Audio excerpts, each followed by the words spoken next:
In-house training. Pencegahan risiko jatuh pasien di lingkungan RSUD Linggajati Kuningan. Jatuh adalah suatu peristiwa di mana seseorang mengalami jatuh dengan atau tanpa disaksikan oleh orang lain, tidak disengaja, tidak direncanakan, dengan arah jatuh ke lantai, dengan atau tanpa mencederai dirinya. Faktor risiko jatuh dapat dikelompokkan menjadi dua kategori. 1. Intrinsik, berhubungan dengan kondisi pasien, termasuk kondisi psikologis. 2. Ekstrinsik, berhubungan dengan lingkungan. Ruang lingkup resiko jatuh dapat terjadi pada 1. Anak-anak 2. Lansia 3. Sakit 4. Pasien gangguan jiwa 5. Cedera fisik.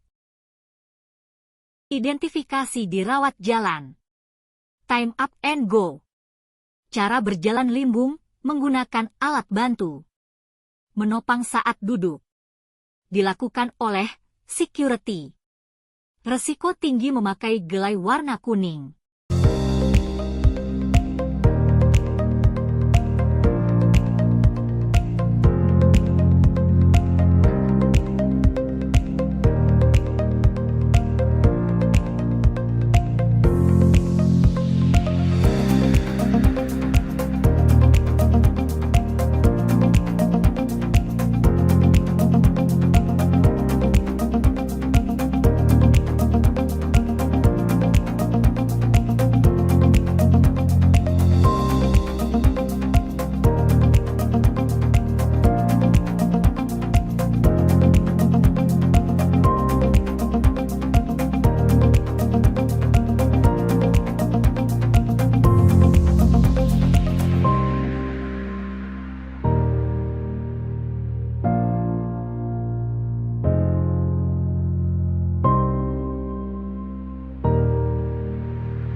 Semua petugas yang bekerja di rumah sakit harus memahami bahwa semua pasien yang dirawat inap memiliki risiko untuk jatuh dan semua petugas tersebut memiliki peran untuk mencegah pasien jatuh. Tujuan pencegahan jatuh sebagai suatu proses untuk mencegah kejadian jatuh pada pasien dengan cara 1. Mengidentifikasi pasien yang memiliki risiko jatuh tinggi dengan menggunakan asesmen risiko jatuh. 2. Melakukan asesmen ulang pada semua pasien setiap hari. 3. Melakukan asesmen yang berkesinambungan terhadap pasien yang berisiko jatuh dengan menggunakan asesmen risiko jatuh harian, atau menetapkan standar pencegahan dan penanganan risiko jatuh secara komprehensif. Mengidentifikasi pasien yang memiliki risiko jatuh tinggi dengan menggunakan asesmen risiko jatuh. Asesmen pasien dengan risiko jatuh dibutuhkan dalam membuat keputusan-keputusan terkait 1. Status kesehatan pasien 2. Kebutuhan dan permasalahan keperawatan 3. Intervensi guna memecahkan permasalahan kesehatan yang sudah teridentifikasi atau juga mencegah permasalahan yang bisa timbul di masa mendatang serta 4. Tindak lanjut untuk memastikan hasil-hasil yang diharapkan pasien terpenuhi. Pentata laksanaan pengelolaan pasien rawat inap dengan risiko jatuh meliputi 1. Petugas penanggung jawab, perawat penanggung jawab pelayanan, PPP. 2. Perangkat kerja. A. Status rekam medis pasien. B. Tanda risiko pasien jatuh, gelang kuning. C. Label penandaan pasien beresiko jatuh di bed. D. Formulir pengkajian risiko pasien jatuh. E. Formulir dokumentasi informasi perawat tentang asesmen dan intervensi risiko jatuh. 3. Tata laksana. A. Asesmen awal screening. 1.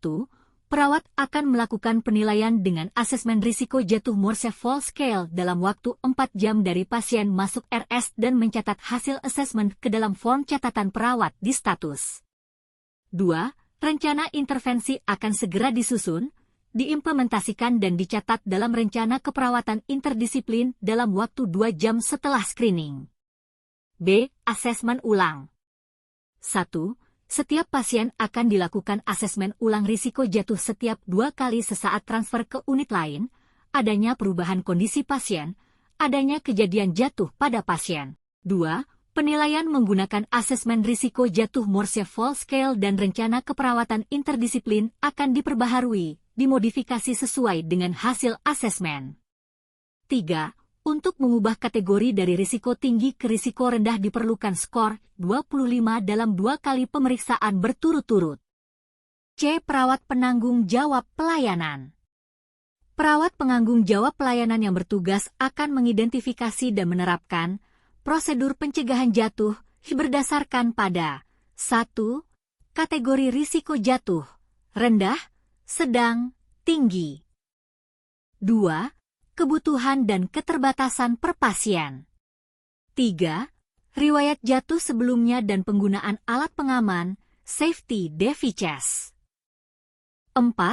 Asesmen klinis harian. D. Prosedur pencegahan jatuh pada pasien yang beresiko rendah, sedang atau tinggi harus diimplementasikan dan penggunaan peralatan yang sesuai harus optimal. E. Intervensi pencegahan jatuh. 1. Tindakan pencegahan umum, untuk semua kategori, lakukan orientasi kamar inap kepada pasien. Posisikan tempat tidur serendah mungkin, roda terkunci, kedua sisi pegangan tempat tidur terpasang dengan baik. Ruangan rapi. Benda-benda pribadi berada dalam jangkauan, telepon genggam, tombol panggilan, air minum, kacamata. Pencahayaan yang adekuat, disesuaikan dengan kebutuhan pasien. Alat bantu berada dalam jangkauan, tongkat, alat penopang. Pantau efek obat-obatan. Anjuran ke kamar mandi secara rutin. Sediakan dukungan emosional dan psikologis. 2. Kategori risiko tinggi. Pasangkan label penanda risiko jatuh dengan posisi dapat terlihat oleh petugas. Beri penanda berupa gelang berwarna kuning yang dipakaikan di pergelangan tangan pasien. Tawarkan bantuan ke kamar mandi, penggunaan pispot setiap 2 jam saat pasien bangun, dan secara periodik saat malam hari. Kunjungi dan amati pasien setiap 2 jam oleh petugas medis. Nilai kebutuhan akan mobilisasi oleh dokter rehabilitasi medik, fisioterapi. Alarm tempat tidur. Tempat tidur rendah, khusus.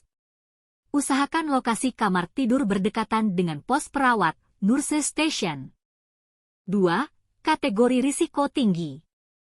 Pasangkan label penanda risiko jatuh dengan posisi dapat terlihat oleh petugas. Beri penanda berupa gelang berwarna kuning yang dipakaikan di pergelangan tangan pasien. Tawarkan bantuan ke kamar mandi, penggunaan pispot setiap 2 jam saat pasien bangun, dan secara periodik saat malam hari. Kunjungi dan amati pasien setiap 2 jam oleh petugas medis. Nilai kebutuhan akan mobilisasi oleh dokter rehabilitasi medik, fisioterapi. Alarm tempat tidur. Tempat tidur rendah, khusus.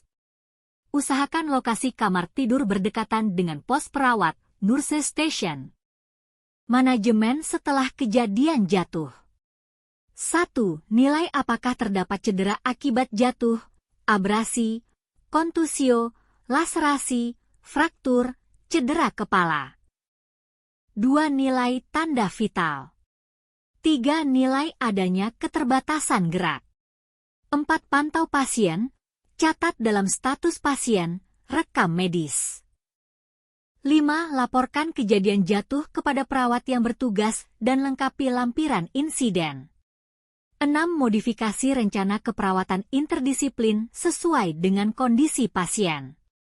Dokumentasikan semua kegiatan pencegahan risiko jatuh pada catatan keperawatan. Dokumen asesmen risiko pasien jatuh. Dokumen pemberian informasi risiko pasien jatuh. Dokumen catatan keperawatan. Langkah-langkah untuk pencegahan risiko jatuh di rawat inap. 1. Orientasi ruangan pasien dan atau keluarga pasien. Posisi kamar mandi, menyimpan barang, bel perawat. 2. Perawat akan memasang label risiko jatuh pada bed pasien, gelang pasien, dan rekam medis.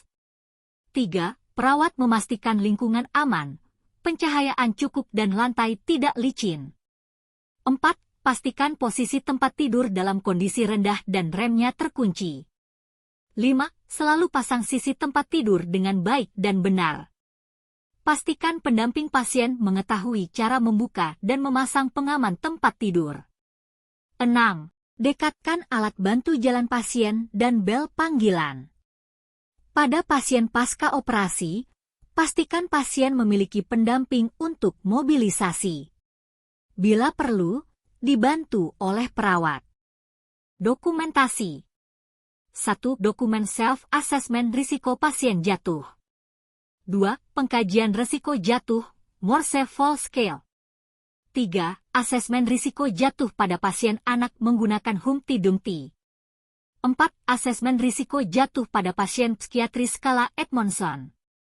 5. Asesmen risiko jatuh pada pasien lanjut usia menggunakan Sydney Scorching. 6. Checklist alat pengamanan. 7. SPO pengelolaan pada pasien risiko jatuh di rawat inap rumah sakit. 8. SPO pencegahan risiko jatuh pada pasien rawat inap. 9. SPO pencegahan risiko jatuh pada pasien rawat jalan.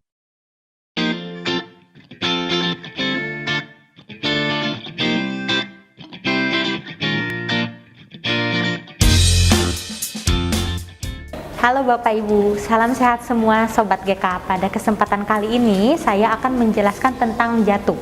Apa sih jatuh itu? Jatuh adalah suatu kejadian yang mengakibatkan seseorang terbaring atau terduduk di tempat yang lebih rendah dengan atau tanpa kehilangan kesadaran yang dilaporkan penderita atau saksi yang melihat kejadian.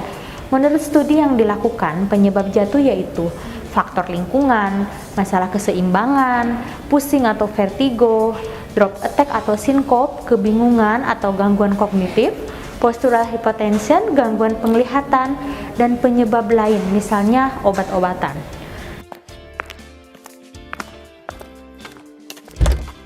Bila Anda sedang rawat inap dan kami nilai berisiko jatuh, maka kami akan menempatkan tanda risiko jatuh di tempat tidur Anda dan stiker kuning di gelang Anda. Hal-hal yang Bapak Ibu harus perhatikan untuk mencegah terjatuh yaitu segera panggil kami dengan cara menekan bel panggilan bila Anda merasa pusing, lemas, atau tidak seimbang saat berdiri atau berjalan. Segera panggil perawat dengan menekan bel panggilan bila Anda tidak mampu mengambil barang yang jauh dari jangkauan Anda. Berpeganglah ke handrail atau tempat bila Anda berjalan atau bergerak, dan jangan berpegangan di alat yang tidak stabil, contohnya standar infus. Mintalah kami atau anggota keluarga Anda untuk menemani Anda saat berjalan atau merubah posisi. Jangan melakukan hal ini karena roda tempat tidur bisa bergerak dan menyebabkan Anda terjatuh. Jangan membuka pengaman tempat tidur bila Anda sendiri karena berisiko membuat Anda jatuh. Selalu gunakan alat bantu Anda seperti kacamata atau alat bantu dengar bila akan beraktivitas, dan juga pastikan alas kaki Anda tidak licin. Bila Anda mengkonsumsi obat-obatan golongan antipsikotis, antikonvulsan, antidepresan, golongan narkotika, dan golongan glikosida jantung, hindarilah beraktivitas karena golongan obat-obat ini dapat membuat Anda berisiko jatuh. Bila Anda merasa seperti ini, lakukan mobilisasi bertahap. Tidak perlu terburu-buru ketika bangun dari tidur. Duduk dahulu beberapa saat baru bangun dan mulai berjalan. Bila tidak ada keluhan, lanjutkan berjalan. Namun bila ada keluhan, mintalah bantuan kepada kami. Demikian penjelasan kami, semoga bermanfaat. Because we care.